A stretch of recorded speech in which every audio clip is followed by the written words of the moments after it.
أشهد أن لا إله إلا الله وحده لا شريك له وأشهد أن محمدا عبده ورسوله أما بعد فأعوذ بالله من الشيطان الرجيم بسم الله الرحمن الرحيم الحمد لله رب العالمين الرحمن الرحيم مالك يوم الدين إياك نعبد إياك نعبد وإياك نستعين اهدنا الصراط المستقيم صراط الذين أنعمت عليهم غير المغضوب عليهم ولا الضالين.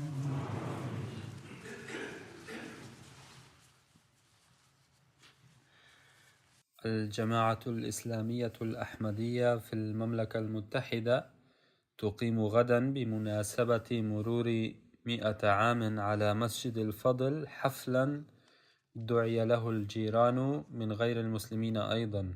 لمسجد الفضل مكانة تاريخية باعتباره أول مسجد للجماعة الأحمدية بني في مركز المسيحية، ومنه بدأ نشر التعاليم الحقيقية للإسلام والدعوة إليه على نطاق واسع بين الناس. اليوم يصفنا المعارضون بأن الجماعة الأحمدية هي غراس غرسه الإنجليز بأيديهم، لكن من المدهش أن هذا الغراس يكشف ضعف دين الغربيين في بلادهم وينشر فيها جمال الإسلام. أما هؤلاء المعترضون فلم يوفقوا للقيام بأنشطة الدعوة مثلنا. صحيح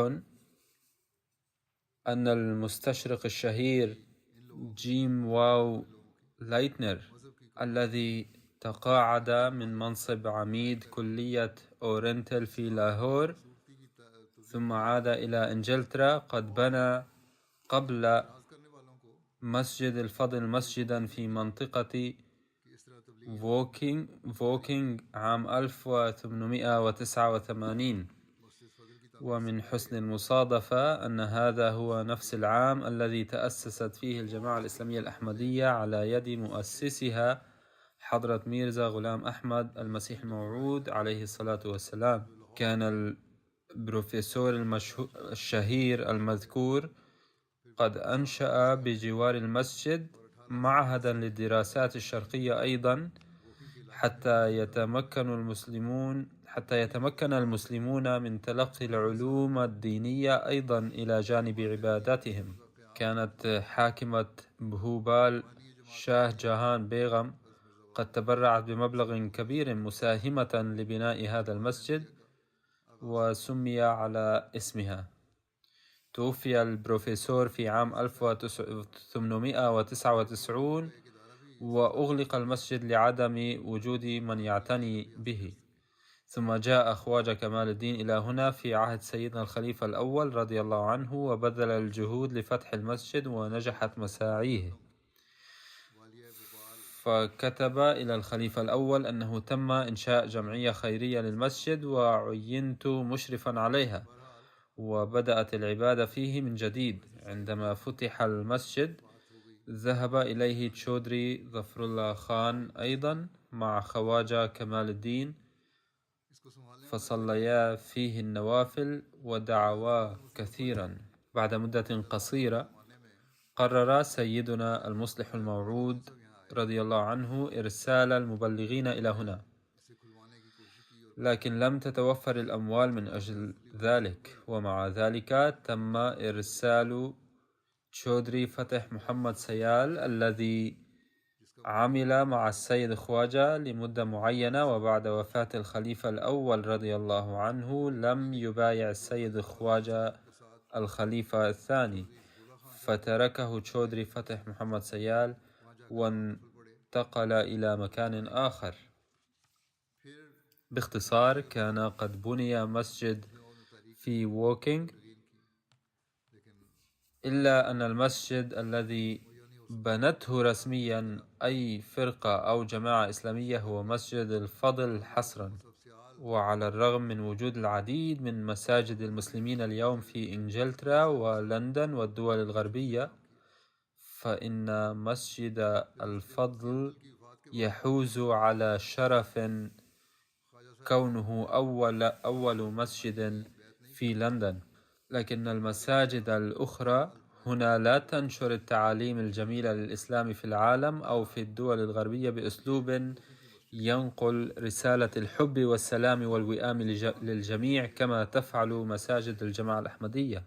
إن معظم المساجد الأخرى في العالم الغربي قد بنيت بمساعدة الحكومات أو أسهمت في بنائها بعض الحكومات الإسلامية أيضا، وتهيئ نفقاتها من هذه الحكومات.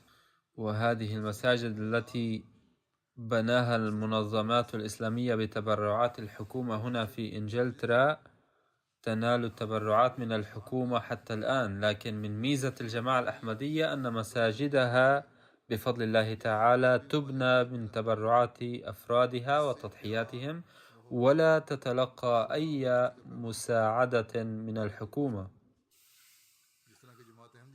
وإلى الآن قد بنيت بتضحيات الأحمديين عشرات المساجد في إنجلترا ومساجد كثيرة في غيرها من الدول الغربية أيضا. على أي حال، أود أن أتحدث اليوم بإيجاز عن مسجد الفضل فقط، وستظهر أهمية هذا الذكر، أو سنستفيد من الاحتفال بمرور 100 عام عندما نحقق الغاية من بناء المسجد، وهو أن نؤدي حق عمارته، وحق تغيير أحوالنا، وحق تقوية علاقاتنا بالله تعالى، وحق ربط أجيالنا بالمسجد. علينا أن نؤدي الحقوق الإسلامية كلها، لذا يجب على كل أحمدي أن يتذكر أنه لا تكفي إقامة حفل أو إضاءة المصابيح، بل عليه أن يسعى لأداء حق هذا المسجد، وينظر إلى تاريخه ويتأمل فيه، ثم يتأمل في أحواله.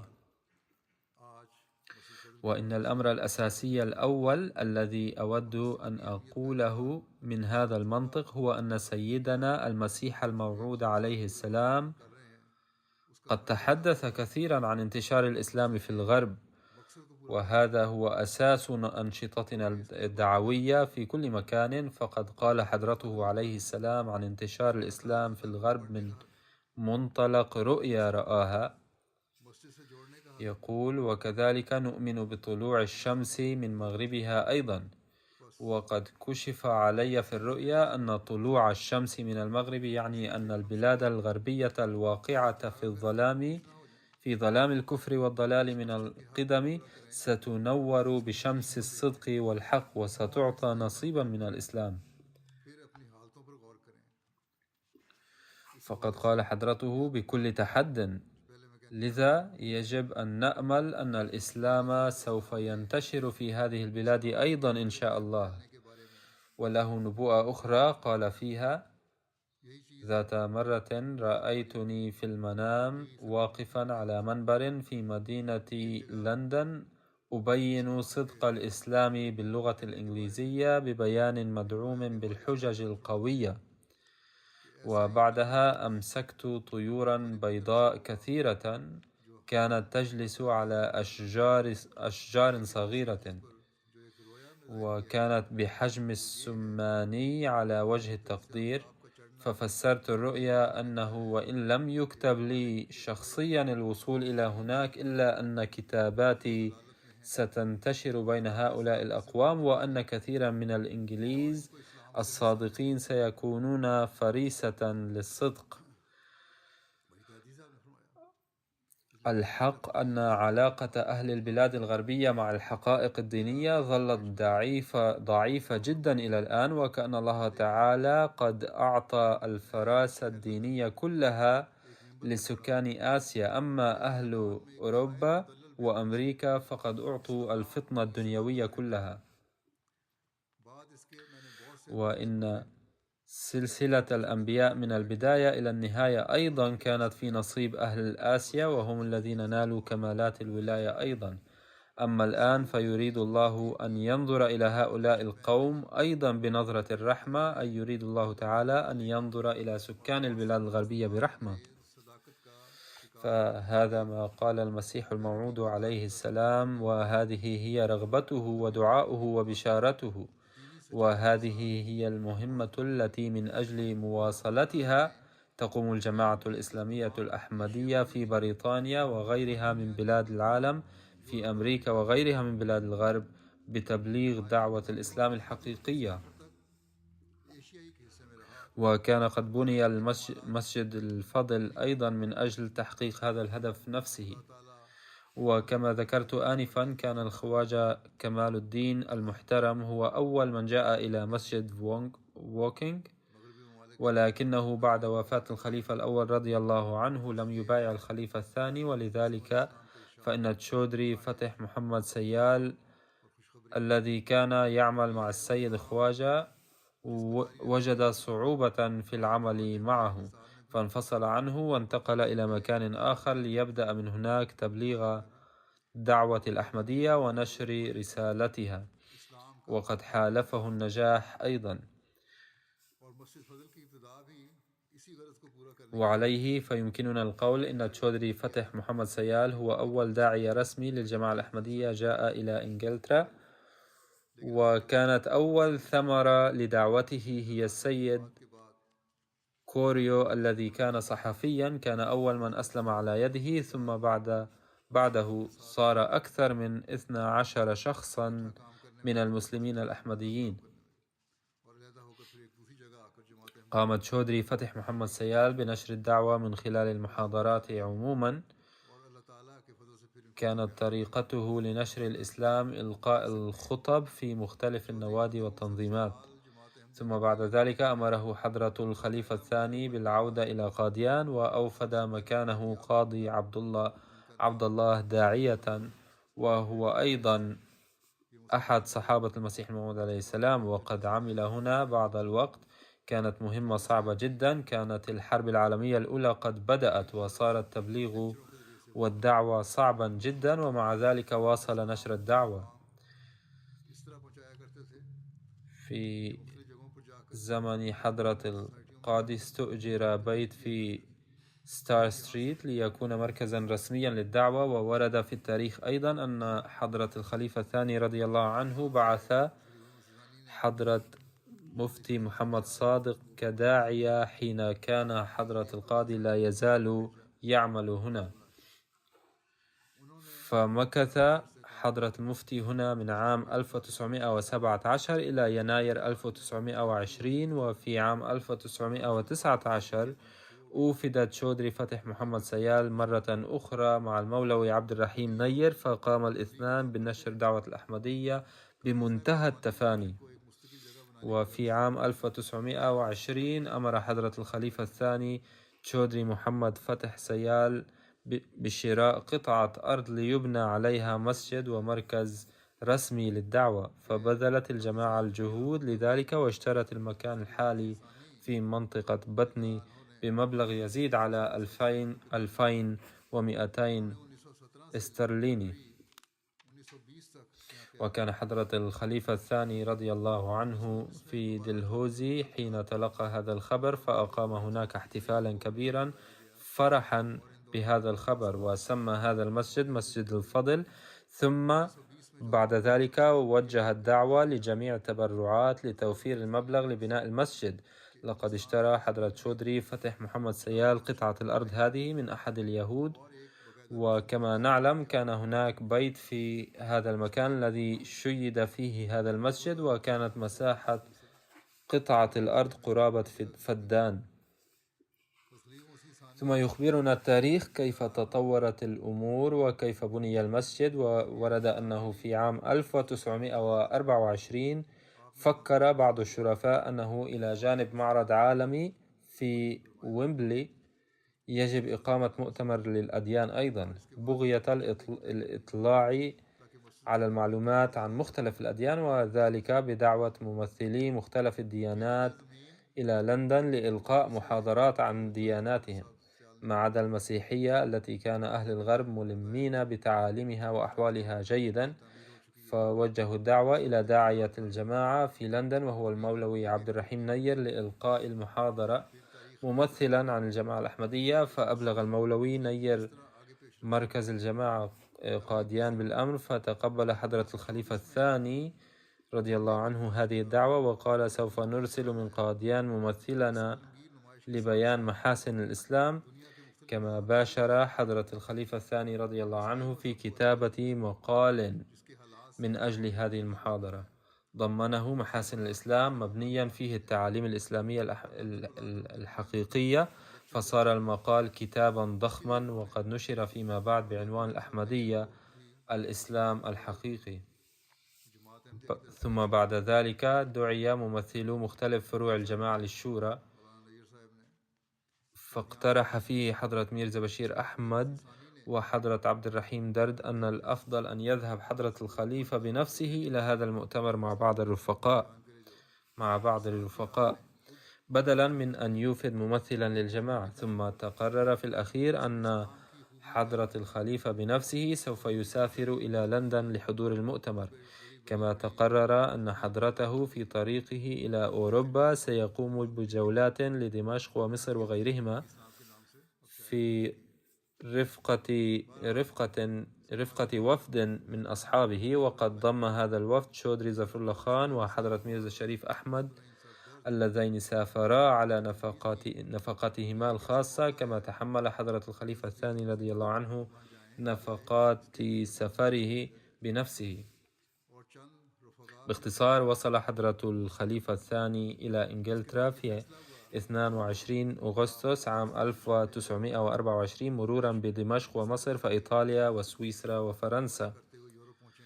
ومن الجدير بالذكر هنا بشأن القدوم الميمون لحضرة الخليفة الثاني رضي الله عنه إلى إنجلترا أن حضرته كان قد رأى فيما سبق رؤيا بأنه قد نزل بمكان في إنجلترا وهو شاطئ البحر، وأنه واقف هناك واضعا إحدى رجليه على عمود خشبي وينظر إلى ما حوله كقائد ناجح، فسمع صوتا من الغيب يقول: ويليام ذا كونكرر، أي ويليام الفاتح. وكأن الفتح الروحاني لإنجلترا كان مقدرا بقدوم حضرته إليها، وقد ظهر هذا القدر الآن. ونشرت الجرائد خبر سفر الخليفة الثاني وقدومه إلى إنجلترا بأسلوب بارز. بعد نزوله بالميناء وصل حضرته بالقطار إلى محطة فيكتوريا بلندن، ومن هناك ذهب مع الوفد المرافق أمام مبنى كنيسة سانت بول، وهي أعظم وأكبر كنيسة في إنجلترا، وتوقف هناك ودعا الله ذا الجلال لغلبة الإسلام والتوحيد.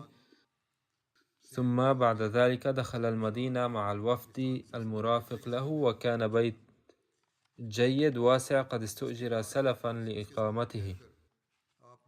بالإضافة إلى المؤتمر الديني واللقاءات الخاصة والمحاضرات العامة، ورد خبر من كابول خلال هذه الفترة أيضا أنه رجم السيد نعمة الله خان الشهيد. نتيجة لهذه الأحداث اكتسبت الجماعة الأحمدية شهرة كبيرة وتم ذكرها في العديد من الصحف. باختصار، بعد هذه الفعاليات جاء دور وضع حجر الأساس للمسجد، وتم هذا العمل أيضا بفضل الله تعالى بطريقة رائعة ومؤثرة للغاية.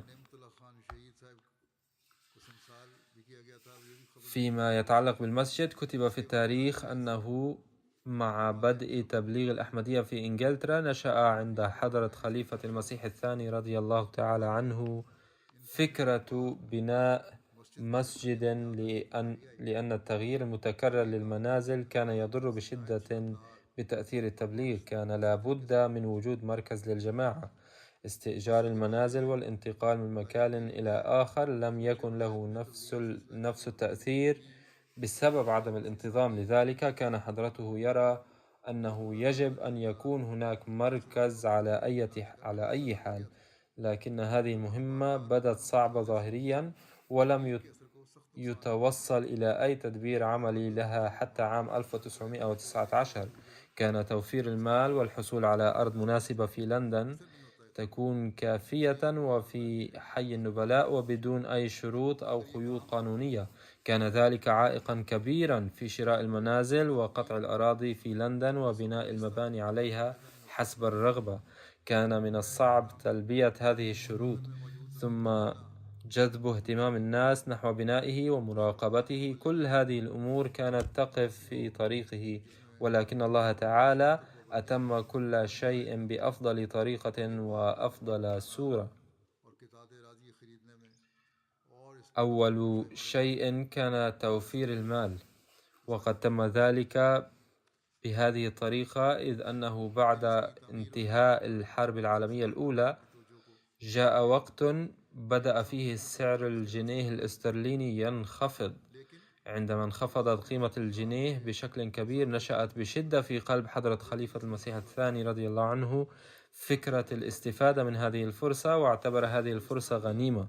في 6 يناير عام 1920 كان حضرته عائدا بعد أداء صلاة الظهر، وهناك كان بعض المصلين المتأخرين يصلون في المسجد مما أدى إلى إغلاق الطريق، فتوقف هناك وجلس. وهناك أمر رضي الله عنه ناظر بيت المال بأن يقترض 14 أو 15 ألف روبية ويرسلها إلى إنجلترا، وبسبب انخفاض سعر الصرف في ذلك الوقت سيتم الحصول على جنيهات كثيرة. وعندما عاد حضرته إلى المنزل بعد ذلك أعطى هذا الأمر شكله النهائي، وطلب ناظر بيت المال أيضا أمرا خطيا، فكتب حضرته مبلغ 30 ألفا بدلا من 14 أو 15 ألفا، وبدلا من كلمة قرض كتب كلمة تبرع. كان حضرته يقول إنه حدث كما لو كان تلقائيا. بعد كتابة هذا الأمر أعطاه لناظر بيت المال وقت العصر في ذلك اليوم، وأمره بجمع الناس بعد صلاة المغرب لهذا الغرض. كانت المساحة في المسجد المبارك محدودة جدا، والوقت للإعلان كان قصيرا أيضا، ولكن على الرغم من ذلك جمعت 6000 روبية تبرعا على هذا التحريك الأول لحضرته. في اليوم التالي قام حضرته بالتحريك بين النساء، ثم في ذلك اليوم وقت العصر قام بالتحريك مرة أخرى بين الرجال في المسجد الأقصى. وأخيرا في 9 يناير عام 1920 يوم الجمعة أعلن عنه بشكل عام في الخطبة. وبحلول 10 أو 12 من يناير وصلت التبرعات من قاديان وحدها إلى 12 ألفا، وقد جمعت هذه الجماعة الفقيرة أهل قاديان هذا التبرع بتضحية كبيرة. قال حضرته إن جمع هذا القدر من التبرعات من هذه الجماعة الفقيرة لم يكن ممكنا بدون تأييد إلهي خاص، وأرى أن فضل الله تعالى الخاص مصاحب لهذه التبرعات في هذا الوقت. قال إن حماس الناس وإثارتهم كانت تستحق المشاهدة، ولا يمكن أن يعرفها بشكل صحيح إلا الذين شاهدوها بأعينهم. كان الجميع رجالا ونساء يقدمون التبرعات وهم مليئون بالحماس وروح التضحية. كان هناك طفل ابن رجل فقير وكادح قال إنه جمع 13 روبية ونصف. في ذلك الزمان كان 13 روبية ونصف أيضا قيمة، وحتى وفقا لسعر الصرف المنخفض كان يساوي جنيها أو جنيها ونصف على الأقل. على أي حال قال إنه جمع 13 روبية ونصف وأرسلها كتبرع. يقول حضرة مصلح موعود رضي الله عنه: لا أعلم تحت أي آمال جمع هذا الطفل تلك النقود، ولكن الحماس الديني ضحى بتلك الآمال أيضا مع تلك النقود في سبيل الله. باختصار، استمر الناس في التزايد في هذه التضحية، ثم قام حضرته رضي الله عنه بالتحريك في الخارج في غورداسبور ولاهور وغيرها، وكان يعتقد أن 30,000 روبية ستجمع من هذه المقاطعات الثلاث. بعد ذلك قال: خشيت أن تشكو الجماعات الأخرى أنهم حرموا، ولذلك وسعت هذا التحريك مرة أخرى وزدت المبلغ إلى 100,000 حتى يتمكن الناس من المشاركة في الثواب. بل إن شخصا كتب إلى حضرة مصلح موعود رضي الله عنه: أدعو أن يوفقني الله تعالى في هدفي، وأنا أقوم ببعض الأعمال التجارية، وكشكر لله سأتحمل جميع نفقات بناء المسجد الأحمدي في إنجلترا مهما كانت.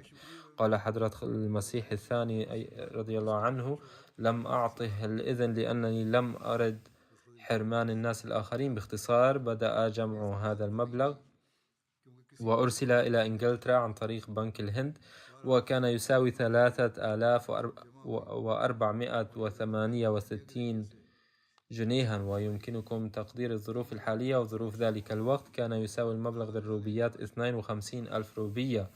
جمع هذا المبلغ في غضون أسبوع واحد، ثم أرسلت المزيد من الأموال لاحقا، وبهذه الطريقة انخفضت قيمة الجنيه مرة أخرى في تلك الأيام، مما أدى إلى الحصول على المزيد من الجنيهات مقابل روبيات أقل.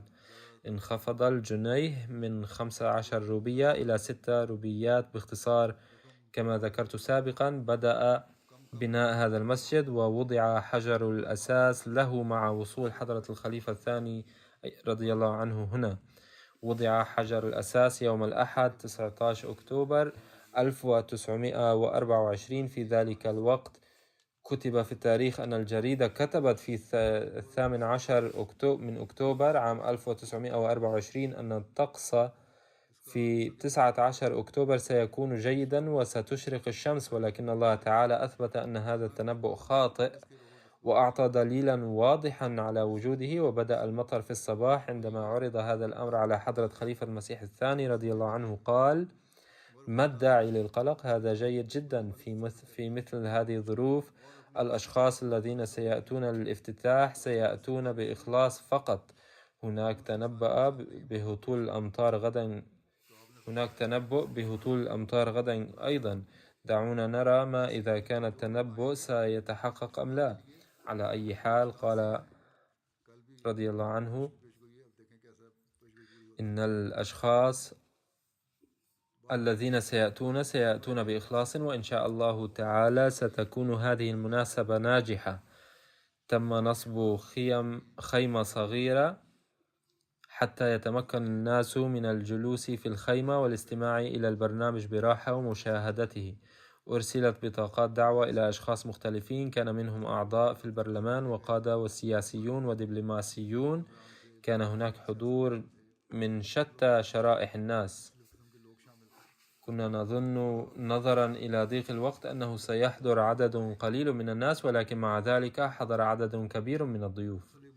شارك في الحفل ممثلون من دول مختلفة، فكان الحدث ناجحا من كل النواحي. وفي هذه المناسبة، حيث كان من المقرر أن يوضع حجر الأساس، قام سيدنا الخليفة الثاني رضي الله عنه المسيح الموعود لهذا الغرض. وعند وقوفه تلا الحافظ روشن علي رضي الله عنه سورتين، سورة الليل والسورة الأعلى. بعد ذلك ألقى الخليفة الثاني للمسيح الموعود عليه السلام خطابا قال فيه: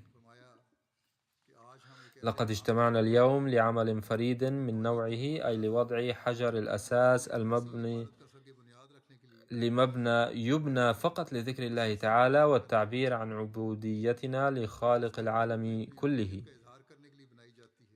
بغض النظر عن البلد الذي يعيش فيه الناس أو الحكومة التي يخضعون لها أو اللغة التي يتحدثونها، فإنهم يصبحون واحدا عندما يحضرون هذا المبنى. إن ذلك الإله هو النقطة المركزية الذي عند الامتثال في حضرته يتلاشى الفرق بين الكبير والصغير والأسود والأبيض والشرقي والغربي، لأنه كلما اقتربنا منه اختفت الاختلافات وازدادت الوحدة. لذا فإن المبنى الذي اجتمعنا اليوم لوضع أساسه هو رمز للوحدة والاتفاق، ويلفت انتباهنا بوجوده إلى حقيقة أن مبدأنا ومرجعنا واحد. لذلك يجب ألا نتقاتل ونثير الفتن فيما بيننا بسبب خلافاتنا. ثم قال رضي الله عنه: الاختلافات تحدث دائما، وليس هناك شيء في العالم لا يوجد فيه اختلاف، فوجودها أمر جيد. بل قال النبي صلى الله عليه وسلم بأن الاختلافات علامة الرحمة وليست مضرة، لكن الشيء السيء هو فقدان التحمل والتسامح، أي عدم تحلي المرء بالصبر والتحمل عند حدوث الاختلاف، أي أن يتبنى المرء رغبة تفوق الاتفاق، بمعنى أن يريد كل شخص أن يتم الاتفاق على ما يقوله هو فقط، أن ينبغي أن لا يكون هناك اختلاف، بل يجب أن يسود الاتفاق على رأيه فقط. ولكن ينبغي أن لا يكون الأمر كذلك، بل إن الاختلافات أيضا علامة على التقدم، وإذا تطور هذا المبدأ في الإنسان فإن النجاحات تصبح قريبة جدا. ثم قال رضي الله عنه: يجب أن يتحلى الإنسان بقوة التحمل.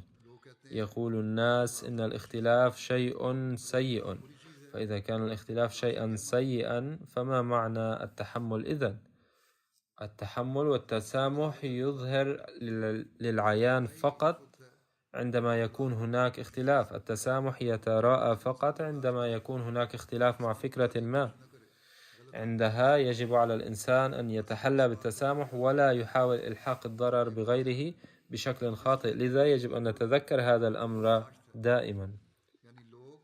وأضاف رضي الله عنه قائلا: إذن ما يحتاجه العالم إليه هو التحمل والتسامح، أي أن يعيش الناس مع بعضهم بمحبة رغم الاختلاف في العقائد والمبادئ. لا شك أن من حق كل شخص أن يدعو الآخرين إلى ما يعتقد أنه جيد له، لأنه بدون التبليغ لا يمكن أن يتقدم العلم. ولكن ما ليس من حق أي شخص هو أن يحاول المرء تغيير أفكار الآخرين وأفعالهم قبل أن يغير ما في قلوبهم، أو أن يحاول إيذاءهم بسبب الاختلاف معهم في بعض الأمور. من الخطأ بطبيعة الحال أن يقوم المرء بإكراه أحد أو يحاول تغيير أفكاره وأعماله، بل يجب أن يغير ما في قلبه أولا، فإذا قام بإجبار أحد فهذا خطأ.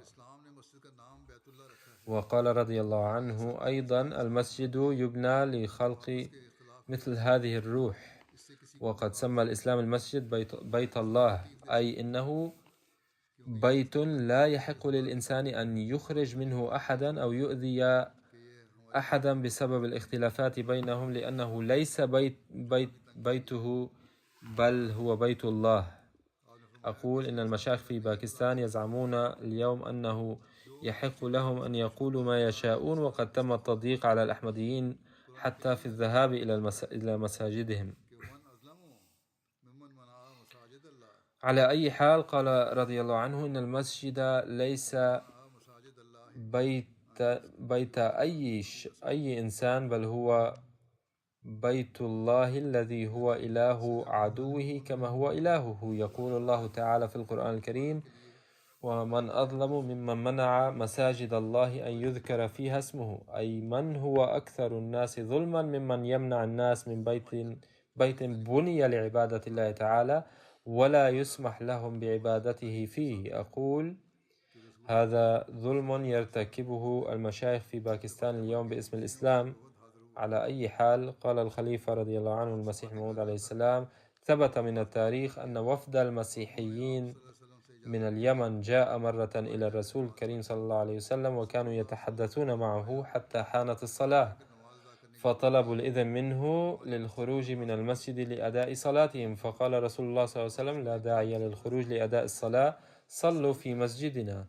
فيثبت من حكم القرآن الكريم وسنة النبي صلى الله عليه وسلم أن أبواب المساجد في الإسلام مفتوحة لكل من يريد عبادة الله تعالى فيها، وأن المساجد هي نقطة مركزية لتوحيد الناس من مختلف الأديان.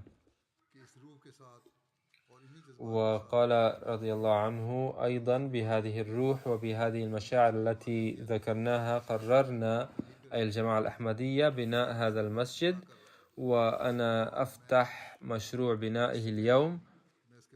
وقبل أن أضع حجر أساسه أريد أن أعلن أن المسجد يبنى فقط وحصرا لعبادة الله تعالى، حتى تتأسس محبة الله تعالى في العالم ويتوجه الناس إلى الدين الذي لا يوجد بدونه سلام حقيقي ولا تقدم حقيقي. ولن نمنع أبدا أي شخص يريد عبادة الله تعالى فيه بشرط أن يلتزم بالقواعد التي يضعها المشرفون عليه لإدارة شؤونه، وبشرط أن لا يتدخل في عبادة الذين بنوا هذا المسجد لتلبية احتياجاتهم الدينية. وأنا على يقين أن روح التسامح هذه التي ستخلق بواسطة هذا المسجد ستساعد على إزالة الفتنة والفساد من العالم وإقامة السلام والأمن. وستأتي قريبا أيام حين يترك الناس الحروب والصراع وسيعيشون معا بالمحبة والود، وسيدرك العالم كله أنه ما دام خالق كل البشر واحدا فيجب أن يعيشوا معا بمحبة وود أكثر من الأشقاء، وبدلا من أن يكونوا عائقا في سبيل تقدم بعضهم بعضا يجب أن يساعدوا بعضهم بعضا في التقدم، لأنه كما لا يحب الأب أبدا أن يتقاتل أطفاله فيما بينهم، كذلك لا يحب الله تعالى أبدا أن تنشغل مخلوقاته بالحرب والصراع فيما بينها.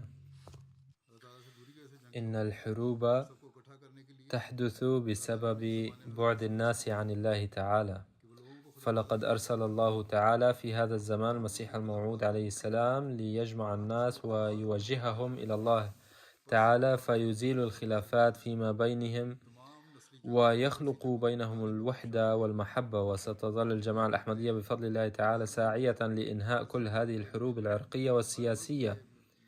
نأمل أن يساعدها في جهودها هذه لإقامة السلام أصحاب القلوب الطيبة من مختلف الأديان في كل بلد. وقال حضرته بأن آثاره بادية، حيث كان هناك أشخاص مختلفون حاضرين في ذلك الوقت، أن أشخاصا محترمين من مختلف الأمم حاضرون في هذا الاجتماع، مما يدل على أننا نخطو نحو الوحدة. ونرى اليوم بعد 100 عام في هذا الزمن أيضا أنه بفضل الله تعالى عندما يأتي الكثير من الناس من مختلف الأمم والأديان ويقولون نتحد جميعا على منصة الجماعة الإسلامية الأحمدية، ويرى كل من يزور هذا المسجد، ولعل المصلين في مسجد الفضل يرون الآن أو يكونون قد رأوا سابقا أن هناك لوحة ثبتها الخليفة الثاني رضي الله عنه وكتب عليها: أنا ميرزا بشير الدين محمود أحمد الخليفة الثاني للمسيح الموعود وإمام الجماعة الأحمدية التي مقرها قاديان البنجاب بالهند. أضع حجر الأساس لهذا المسجد اليوم في 20 من ربيع الأول 1943 هجريا، ابتغاء لمرضاة الله، حتى يمجد ذكره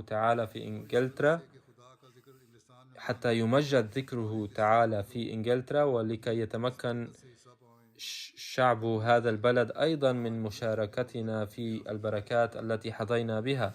وأدعو الله تعالى أن يتقبل هذا الجهد المتواضع والمخلص من جميع أفراد الجماعة الأحمدية نساء ورجالا، وأن ييسر أسباب ازدهار هذا المسجد وعمارته ويجعله دائما مركزا لنشر آراء الصلاح والتقوى والعدالة والمحبة، ويكون هذا المكان شمسا روحانيا لنشر الأشعة النورانية لرسول الله الكريم محمد المصطفى وخاتم النبيين صلى الله عليه وسلم، ولأحمد المسيح الموعود نبي الله البروز والنائب للنبي صلى الله عليه وسلم في هذا البلد وفي جميع البلدان المحيطة.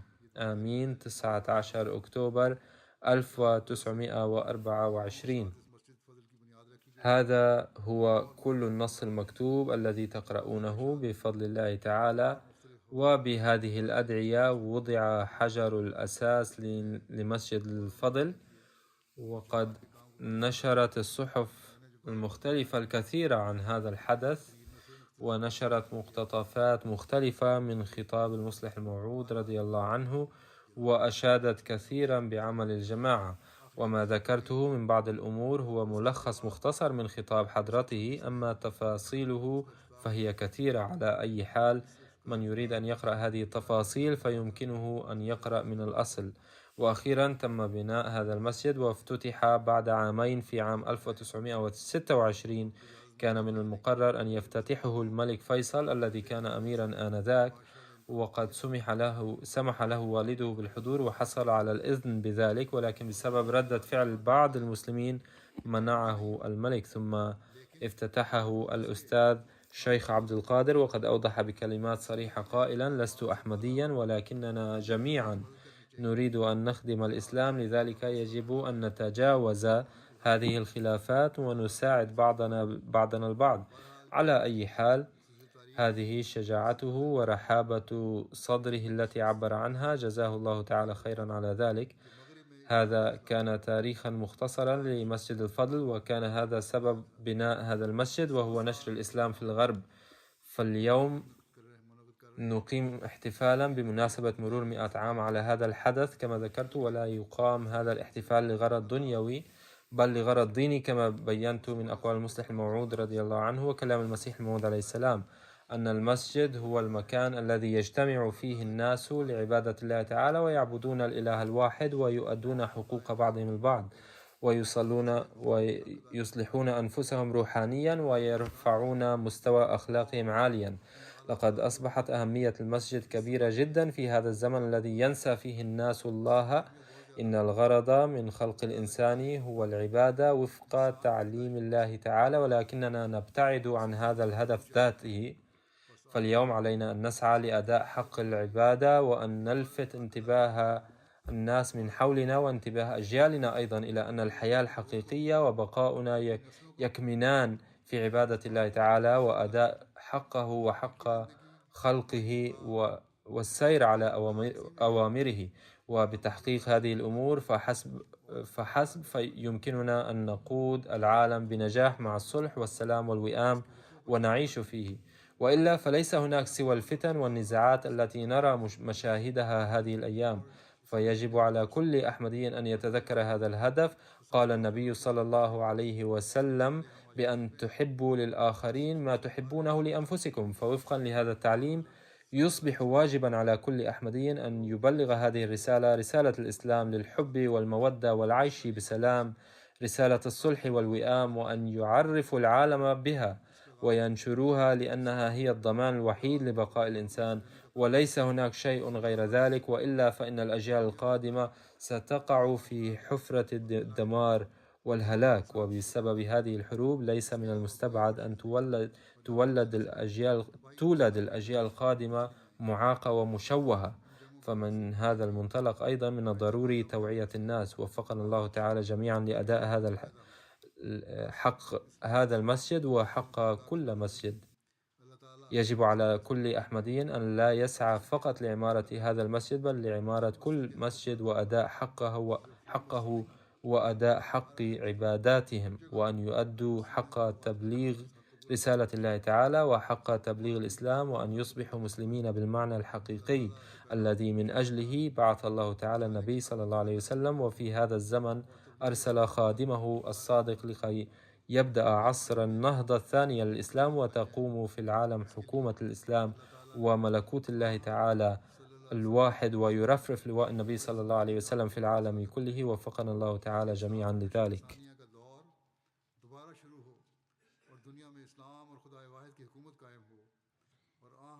صلی اللہ علیہ وسلم کا جھنڈا دنیا میں لہرائے. اللہ تعالی ہم سب کو اس کی توفیق عطا فرمائے.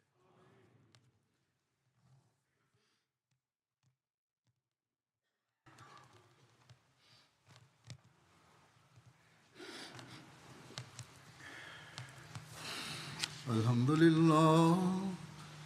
لله نحمده ونستعينه ونستغفره ونؤمن به ونتوكل عليه ونعوذ بالله من شرور أنفسنا ومن سيئات أعمالنا من يهده الله فلا مضل له ومن يضلل فلا هادي له.